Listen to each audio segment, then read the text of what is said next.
Hi everyone and welcome to part 2 of my Rastakhans Rumble card reviews. I do have 6 new cards to show you today, 4 of which came out within the last week, so you may have already seen those.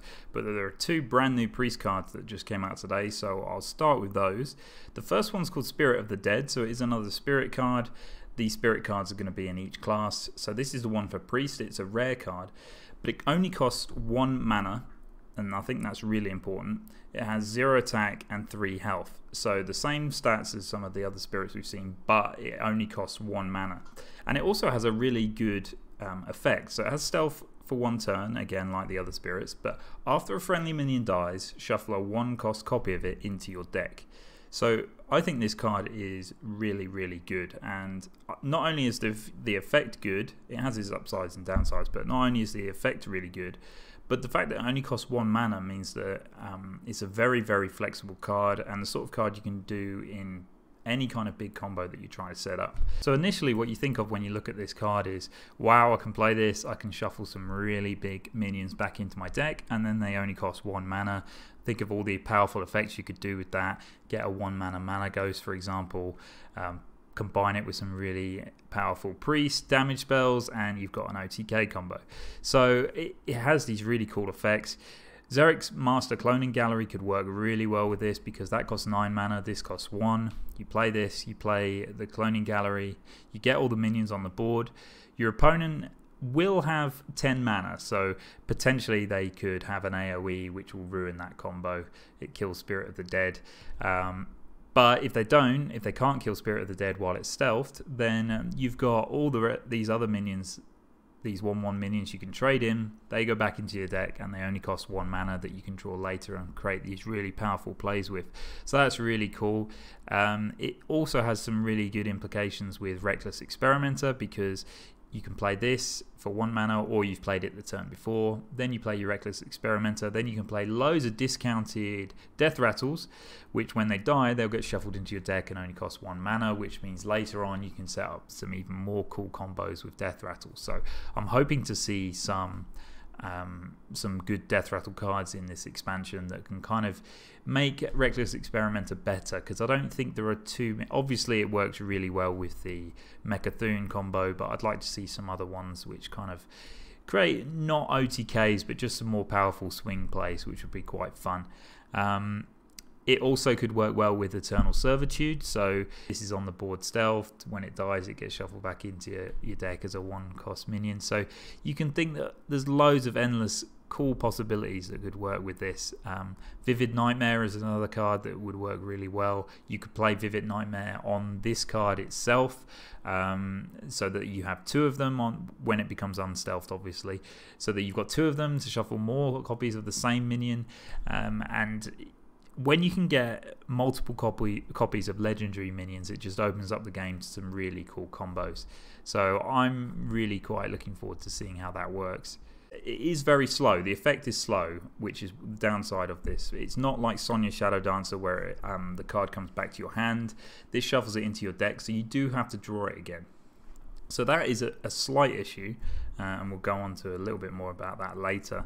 The fact is, if you're playing against aggro, this is going to be a bit too slow with that effect. But you could just play this onto the board on turn 1 as a 0/3. It has stealth for 1 turn. But your opponent is probably going to want to to kill it, because otherwise any other minions you play subsequently you could get some value from. So that is one use you could use against aggro. But also Priest has lots of buff cards. So it is a card that you could play on turn 1. It's stealthed, so it won't die. And then on turn 2, turn 3, you can start buffing it, so it stays on the board. It could be sticky on the board for a long time. So I think this is really strong. Just the fact that it only costs 1 mana opens up loads of possibilities. Now, leading on from that into the next card, Bwonsamdi the Dead is the legendary lower that has been announced for Priest, and this card kind of solves one of the problems of Spirit of the Dead. So it costs 7 mana, it has 7 attack and 7 health, so the stats aren't great, but they are fine. So if you played this on its own, fine. 7 mana, 7/7, a bit weak, but okay. But it has the battle cry of draw 1-cost minions from your deck until your hand is full. So instantly you can see the synergies between the 2 cards here. If you've shuffled a bunch of cards back into your deck that cost 1 mana, on turn 7 or turn 10, sorry, you can play Bwonsamdi. You draw a bunch of 1-cost minions. You can play 3 on the same turn as Bwonsamdi. So let's say you got shuffle maybe a couple of Malagoses back in. Then you can get them on the board. Any kind of big minions. I mean, we're looking at Ysera. I mean, even if you were just to get a 1-mana Reckless Experimenter back or a 1-mana Cube back, it just opens up all these powerful plays that you could do, and it kind of fixes one of the problems of Spirit of the Dead, in that Spirit of the Dead is very slow. And let's just say in Spirit of Dead you shuffle a bunch of minions back into your deck that cost 1 mana. Sometimes when you top deck a 1-mana card that you think, oh, this is great, I've got this 1-mana card to play, but it's not that good if you can just play it for 1 mana and then you've got nothing else to spend, and you would have just played it for 9 mana anyway. So Bwonsamdi gives you the option to maybe play multiple cards on the same turn and have a big power swing. So I think it synergizes really well with Spirit of the Dead. It is a legendary, so you're not always going to draw it because it's only 1 card, so it's going to be later on in the game really that you can get that to work, but they synergize very, very well together.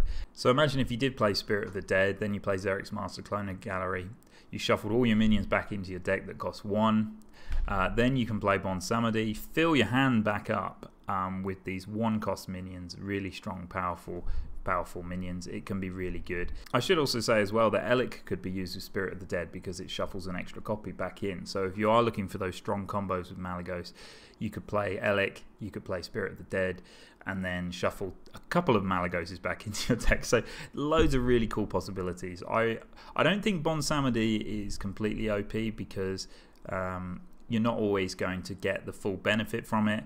Let's just say you played it for 7 mana and you hadn't shuffled any minions back in. Well, it is a way to draw your Spirit of the Dead if you haven't drawn it yet.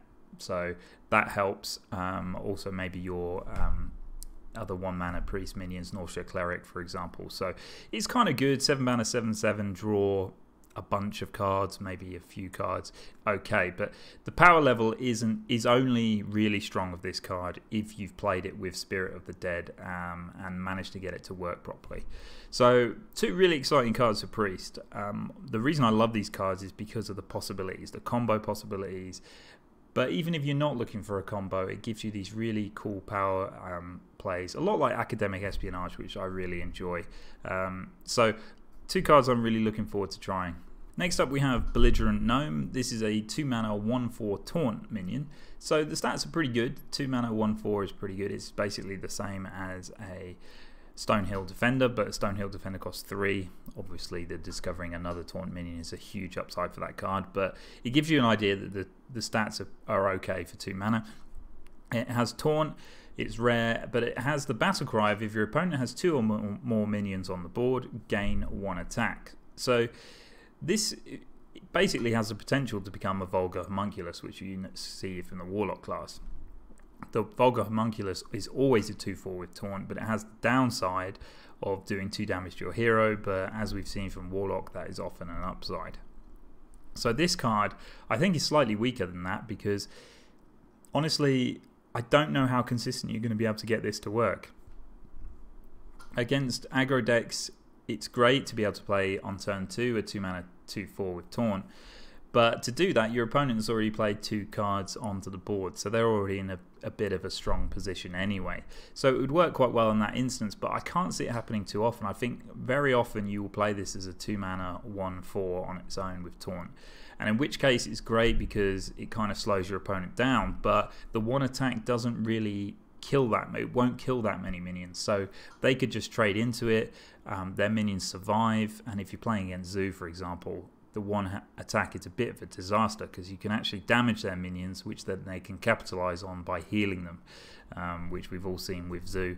So honestly, this is an okay card. I think you could put this in decks that are specifically trying to target aggro, but I don't think you would put it in many, and I think even if you did put it in, there are probably some better alternatives.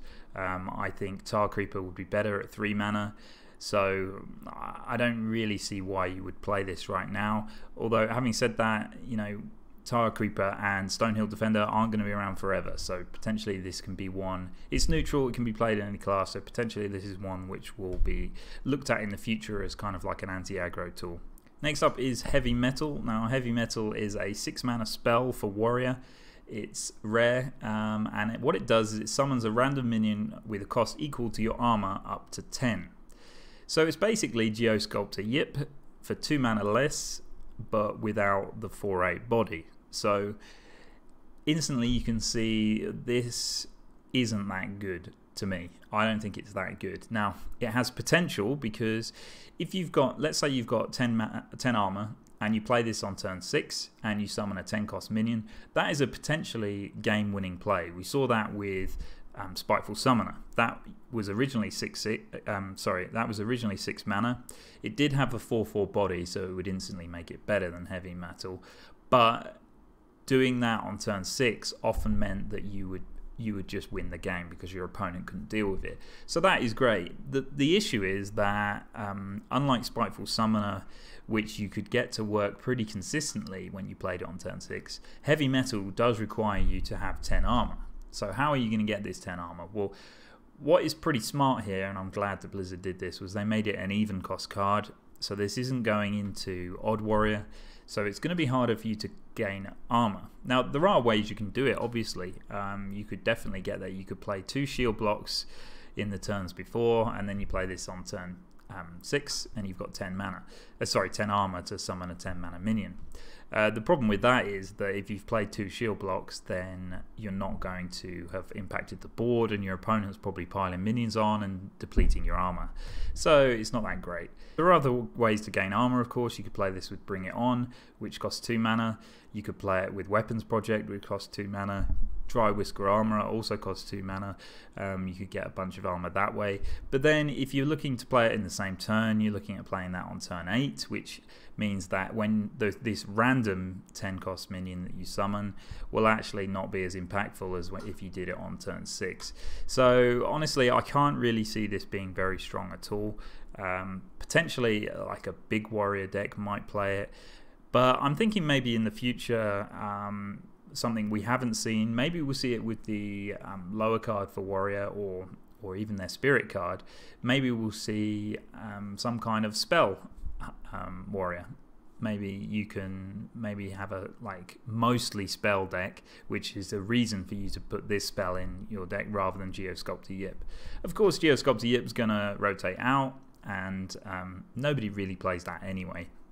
So maybe in the future expansions, we'll see something better. But an interesting card, but not one that I think is really that strong right now. Next up, we've got a common neutral card. This is called Ticket Scalper. It costs 4 mana. It has 5 attack and 3 health, so very aggressively statted.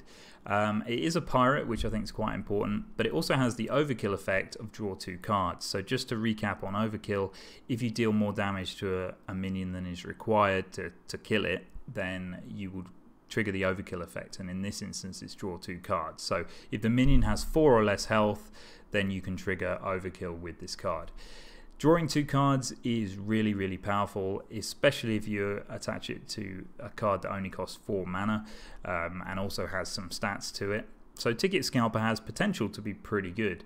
Elven Minstrel is a really good card played in Rogue. That draws you 2 minions from your deck, and actually costs 4 mana as well, but actually has worse stats than this. It only has 3 attack and 2 health. So that gives you an idea of the potential of the card. The issue with it is that it only has 3 health, and it doesn't have rush and it doesn't have charge.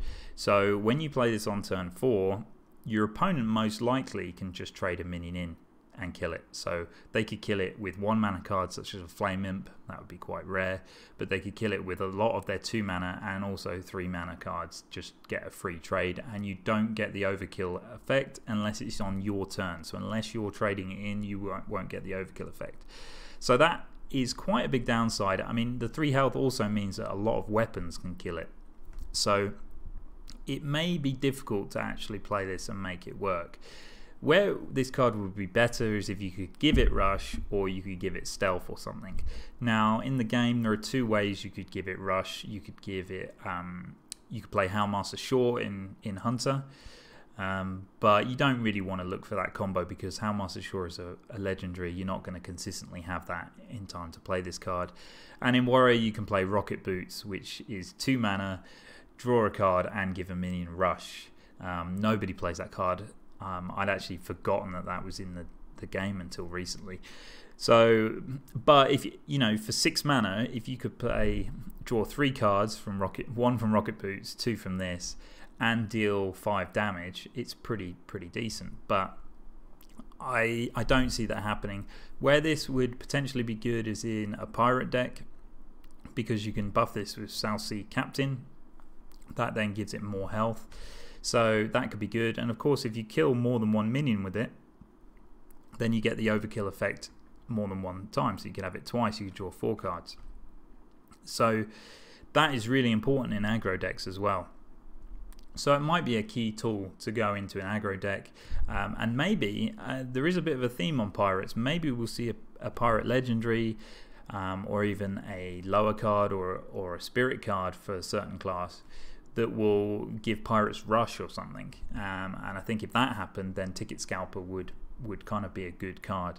So one to watch, but right now, as the game is today, I wouldn't play this one. So finally today, let's take a look at Timeout. This is the Paladin common spell.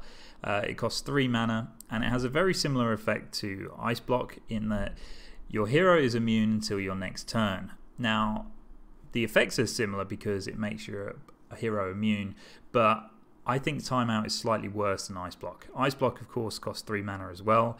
It was rotated out of the game, so because it was seen as too powerful.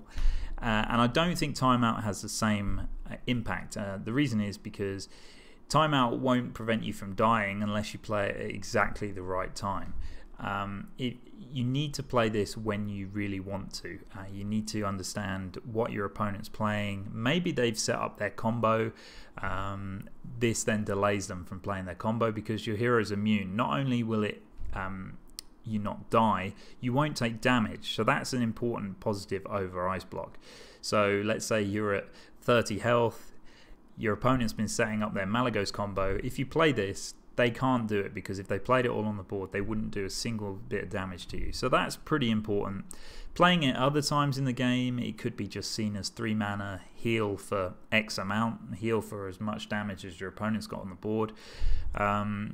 It's also been talked about as being a card that you could use with OTK Paladin, because you can delay the game until you manage to set up the OTK with Uther. And I don't really think that, whereas that works in theory, I don't think in practice it's really going to matter that much. There will be some games that you can play this in that OTK deck where absolutely you will win the game because you played Timeout. But honestly, I don't think I would want to put 1 copy or 2 copy of this in my deck, because if you do, you need to leave something else out. And drawing this early on in the game, so if you drew this in your opening hand, you just have to hold it until you need to play it later on in the game, and it's much more powerful having cards that you could play to build up your power level on the board, build up your position in the game, rather than just holding this in your hand until you play it. It does have aggro implications as well, because Paladin at the moment has some really efficient and powerful board clears. So the cheapest one is Pyro Equality, so you need 4 mana to do that. So Timeout is potentially a really good card to play against Odd Rogue or something. If you could play this on turn 3, it just kind of slows them down and allows you to save time to play your Pyro Equality combo or your Consecration Equality combo. Maybe you could play that on, but you need to wait till turn 6. So it's got some good implications, but I think against aggro, that you wouldn't mulligan to keep this. I just think it's one that it could, because you would be more desperate to mulligan for your AoE spells. So I think this is more a card, I don't know, it would just be too situational to play in those instances. So as the game is now, I mean, I'm happy to be wrong, because I love Paladin and I like control Paladins. So I want this card to be quite strong, but I think it would have to be in the future, and maybe when we've seen some more cards, because as the game is today, I don't think I would play this especially. I think it's okay. Potential to be extremely powerful and extremely frustrating for your opponents, but finding those instances might be quite rare. That's what I think about it anyway. Okay guys, thank you so much for watching. That's all the cards I got to show you today. Blizzard has released a new card schedule, so starting from the 19th of November they'll be releasing more cards every day, so I'll be doing daily videos from then. So thank you for watching this video. I hope you enjoyed it, and I'll see you in the next one.